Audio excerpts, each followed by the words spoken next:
ka waran qof xiriir jacayl idinka dhexeeyey oo aad kelidaadii u bixisay si naftiisii aad u badbaadiso hadduu xiriirka jacaylku uu kaaga baxo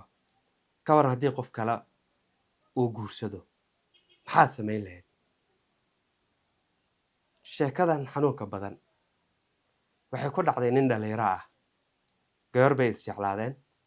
isdabeecad fahmeen guurna ay ku heshiiyeen muddo xiriirkoodii markuu soo socday oo 1 sano oo kale is-shukaansanayeen ayaa gabadhii xanuunsatay xanuunkeedii ayaa la fahmi waayey markii hore markay xanuunsato lagu soo booda cisbitaalada magaalada ayay aadaysay daawooyin xanuunka bi'iyey ayaa loo soo qorayay waxay muddo ay sidaasi ay ahayd ugu dambeyn waxay gaartay heer ah inay sariirtii ka soo kici weyso socon kari weyso fadhiisan kari weyso cisbitaalka markaa ugu fiicnaa ee dalka ayaa la geeyey waxaa la ogaaday gabadha xanuunka muddada dhowrkii bilood ee lasoo dhaafay hayay inay yihiin xanuun kiliyaha kaga dhacay meel halisna ay marayso waxaa lagula taliyey sida ugu dhaqsiyaha badan in India dadaal caafimaad loogu geeyo oo haddiiba wax laga qaban karo haddii maanta ay kugu horeyso inaad soo booqato YouTube-kayga gacmo iyo qalbi furan ayaan kuu soo dhaweynayaa kusoo dhawow sheekooyinka iyo qisooyinka casharada faraha badan ee ku jira ee aan halkan kusoo gudbiyo iyo weliba barnaamijyo kale oo fara badan haddaad daawatid aan hubo inaad wax ka faa'iidaysid ayaan YouTube channelkan Sulaiman Bukhari aan kusoo bandhigaa saaxiib ila noqo saaxiib aad igula noqon kartaa inaad YouTube-kan subscribe aad dhahdid sheekadan haddii aad ka heshana la wadaag saaxiibadaadii YouTube-kaana meel fog ila gaarsiiya aan ku dhameeyay sheekadii cisbitaalku wuxuu ku taliyey in sida ugu dhaqsiyaha badan gabadha loogu qaado dalka India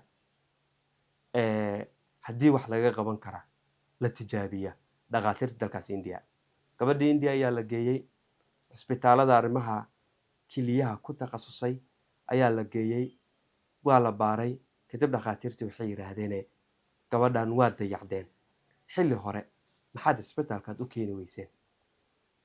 waxayna markaa ay u sheegeen dadka ehelka ah ee gabadha la socday muddo 2 toddobaad gudahood haddii gabadha kiliyaha looga bedelin oo kili looga helin in nafteeda ay halis ay ku jirto muddo 2 toddobaad gudahood 14 maalmood waxaa la bilaabay marka in la raadiyo qof gabadhan kili ay ugu deeqi karto kili ahaanna ay isqaadan karaan kili walba qofka looma bixin karo lama siin karo waa in ay isleeyihiin marka la baaray 2 qof ayaa la soo helay gabadhan kili inay ugu deeqi karto 2 qof waxay kaliin gabadha da'da ka yareed ahayd iyo wiilka iyada xiriirka kala dhaxeeyay ayaa la helay inay isku kili yihiin labadii ayaa la qaaday India ayaa la geeyey waxaan waxay ku dhacayaan muddo maalmo kooban gudahood dadka waxaad moodaa inay tartan ay kula jiraan saacadda maadaama la yiri 14 maalmood gudahood haddii gabadhan kili loogu bixinin ama kili loogu bedelin nafteeda halis ay ku jirtaa dalka India marka la tagay haddana baaritaan ayaa 2 qof lagu bilaabay waxaa la ogaaday labadoodiba kili ahaan inay gabadha ay ugu deeqi karaan ay isleeyihiin laakiin gabadha iyada la dhalatay waxaa la yiri kilideeda iyada xanuunsan kilidan qof kale lama siin karo tan iyada u baahan daryeel caafimaad ugu dambeyn waxaa dhacday wiilkii is shukaansanayeen in kili uu u bixiyo gabadhii wiilkii isagana qalin ayuu galay kilidii ayaa gabadhii loo bixiyey muddo toddobaadyo kadibna gabadhii caafimaadkeedu wuu soo hagaagay dalkii ayaa dib loogu soo noqday gabadhii farxad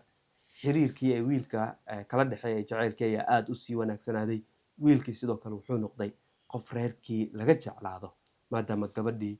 nolosheedu uu badbaadiyey nafteedu uu badbaadiyey halis ay ku sugneed oo geeri ay u dhaweed inuu kasoo badbaadiyey muddo ayaa waxay bilowday gabadhii marka waxay bilowday inay wiilkii ay aad u wanaajiso wiilka waa nin iska muruq maalata ah waxuu ka shaqeeyaa mid ka mid ah dukaamada waaweyn magaalada arrimaha raashinka iibiya raashinkan wholesale-ka jumladaha iibiya marka isagu wuxuu u qaabilsan yahay raashinkii dukaanka ka baxayo wixii soo galay inuu qoro marka dalka uu ku soo laabtay waqtigii loo baahnaa inuu ku nasto kuma nasanin waayo shaqo ayaa sugaysay inuu soo shaqaysta marka isagoo dhaawac ah muddo bili barka dibba shaqadii ayuu ku laabtay. wuxuu bilaabay inuu waxyaabo culolo soo qaado gaari marka la dejinaya mararka qaar dadka u shaqaynaya ma alaabta dejinaya markay wax ay ku cuslaato wuu la qaadaa rafaad ayuu ka maraa marba kilida xanuun ayuu ka dareemaa iyadoo saas ay tahay wuu imaadaa wuu shaqaystaa wuu dadaalaa bishiina lacag adii $250 oo kale ayuu ku shaqeeyaa waa lacag 30,000 lacag Kenya oo kale ah ayuu ku shaqeeyaa lacagtaasi 30,000 ayuu gabadhii uu jeclaa uu wax ka siiyaa waxyaabaha u baahan tahay shopping yar yar u baahan tahay waxay sidaas ay ahaatay muddo 3 sano ayuu xiriirkoodii u socday wiilkaana mar walba wuxuu ku dadaalayaa inuu lacag meel u dhigto si uu u guursado laakiin lacagta 30,000 oo isaga naftiisa uu ka maareeyo gabadhu jecel yahayna bil walba markay dhamaato ay afka ay u soo taagayso bil walba markay dhamaato ay rabto inuu lacag u soo diro shoppingkeeda iyo kareen iyo waxyaabaha ay u baahan tahay inay ka soo iibsato wax meel way u dhigmi waayeen saas ayaa keentay xiriirkooda inuu 3 sano soo gaaro 3 sano mar ay tahay oo xiriirkooda ka soo wareegay ayaa maalin maalmaha ka mid ah waxaa meeshuu ka shaqaynayay ugu imaaday gabadhii ay isjeclaayeen ayaa ugu imaaday meeshuu ka shaqaynayay dukaankuu ka shaqaynayay waxayna la imaaday oo la socda nin da ahaan hoogo yar ka yaro weyn halkii ay imaaday bacay waxay ku waday alaab yar ay wiilkay siisay waxay tiri hebelow alaabtii iyo hadiyadii aad ii keeni jirtay ayaan halkan kugu keenay oo kuu soo celiyay ogow maxaad ka wadaa waaye waxay tiri niyo muddo ayaan ku sugayay intaan ka badan waan ku sugi lahahay qof diyaar ii ah oo i guursada ayaan helay alaabtii wixii hadiyada aad ii keeni jirtay waa kuwaana meesha waxaa ku jira hadiyada yar uu u keeni jiray uu ka mid yahay telefon markaa uu iibiyey telefonadan iPhone-ka ma ahane telefonada laakiin iPhone-ka u dhow oo lacago yar uu kuusay laakiin ninka saan aan kuu sheegay waxay tahay waa nin kira bixiya magaalo maqaaxid ka saaran bisha markay dhamaatana gabadhan biil ka siiya marka lacagba meel uu dhigan waayay 3 sano kadibna wixii hadiyada uu u keeni jiray ayay bacay u keentay waxay tiri niyow kuma arki ama kaama soo muuqato inaad u guursato waana muddo 3 sano ayuu xiriirkeena socday oo ogow wiilkii wuu yaabay gabadha ma kugu ciyaaraysaa maalmahan wuxuu yiri dhalinyarada Soomaaliyeed prank ayay yaqaanaane ma prank ay kugu sameynaysaa wuu yaabay wuu fikiray aadamihii doodii markii la soo celiyay ayaa waxaa u soo baxday gabadh inaysan ku ciyaarayn oo ay dhab ay ka tahay markii ayuu afka u furtay 3 sano ayaa xiriir naga soo dhaxeeyay waa tii aad ii ballan qaaday inaad nin kale aad iga raacaynin waa tii aad ii ballan qaaday inaad weligaa daacad aad ii ahaanayso naftayda ayaan kuu huray qayb ka mid ah jirkayga ayaan ku siiyey maanta maxay tahay waxa aad iila imaaday inta la is sheekay hadalladaas la is dhaafsanayay ayaa ninkii wuxuu ogaaday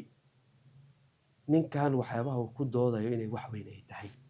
wuu yaabay wiilkii wuxuu yiri bal ma kula hadli karaa gabadhu waxay tiri ninkan waxaad kala hadasho ma lahane alaabtiisuna waan u keenay waxaan rabaa inaan ku qanciyo in uusan jirin nin had xiriir naga dhaxeeyo ninkan kaliya ayaa xiriir naga dhaxeeyo isagana waa kaas xiriirka waan u jaray dartaa ayaan xiriirka ugu jarihayaa ninkan hala hadlin diyaaran ku ahayo soo doona ninkii wuxuu leeyahay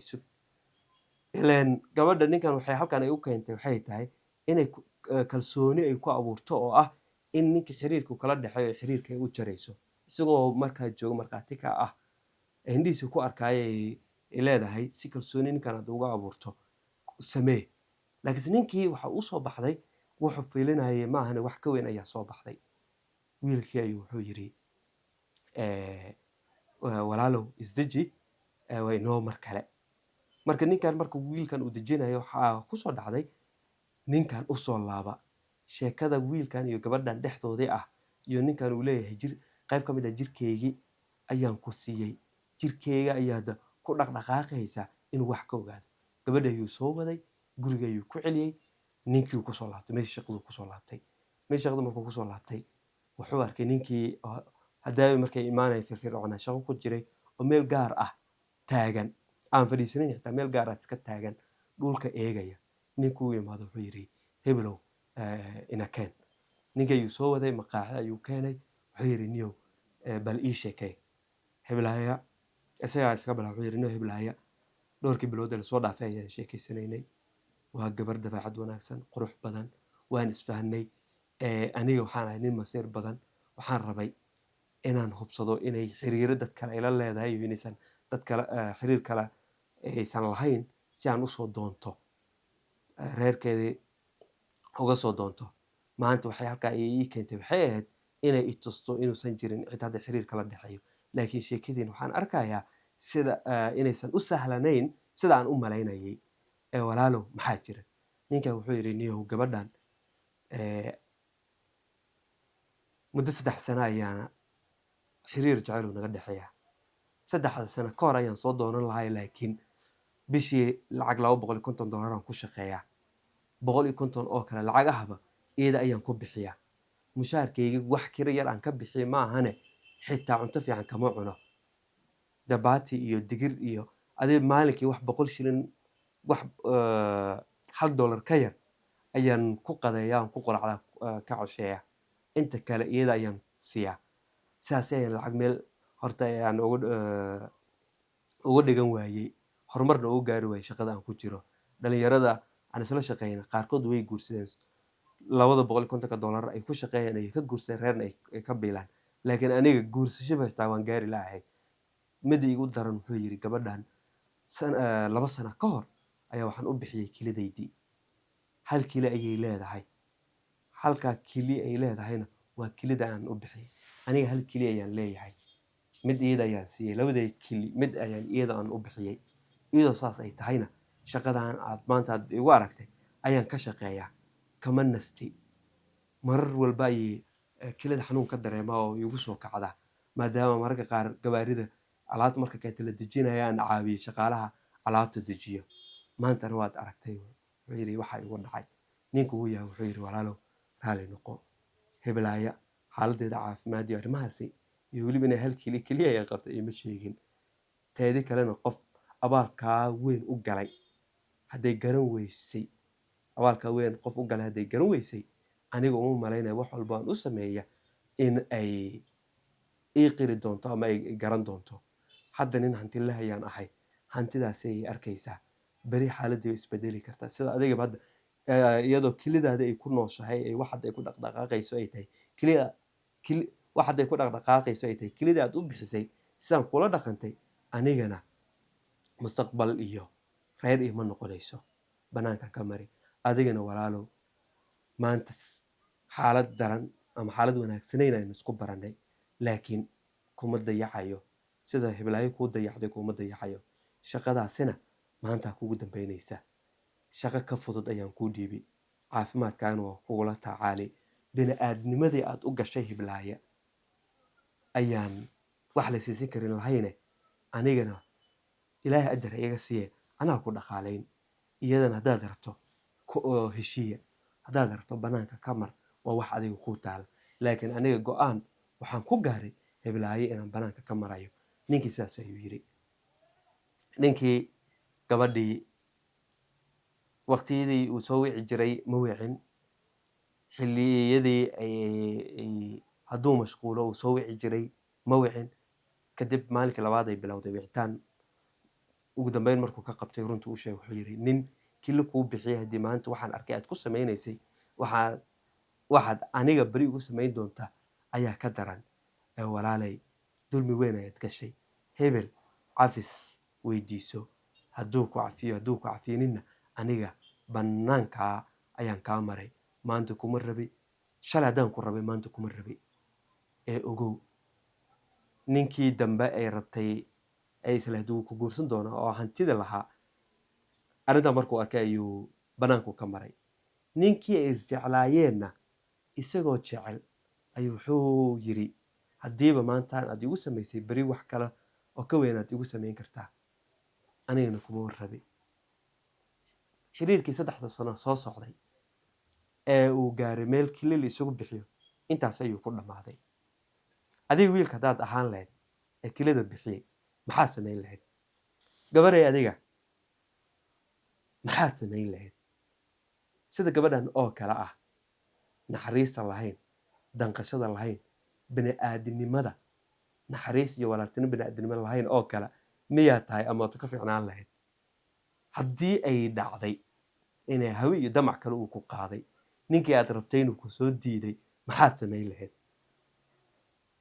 dhalinyaro maxaad samayn lahaydeen? sheekadii xiisaha badneed intaa ayay ku eg tahay. haddaad sheekadaad ka heshay waxaan kaa codsanayaa inaad shay aad dhahdid aad la wadaagtay saaxiibadaada baraha bulshada kula wadaag WhatsApp ugu dir cibro qaadasho u noqoto dhalinyaro fara badan cibro qaadasho u noqota dad badan oo laga yaabo jacaylka inay wax badan ay u sameeyaan tan ha ku wansa qaataana. sheekadan mid ka xiiso badan intaynu kaga kulmi doono waxaan idinkaga tagayaa sidaa iyo amaana Allah.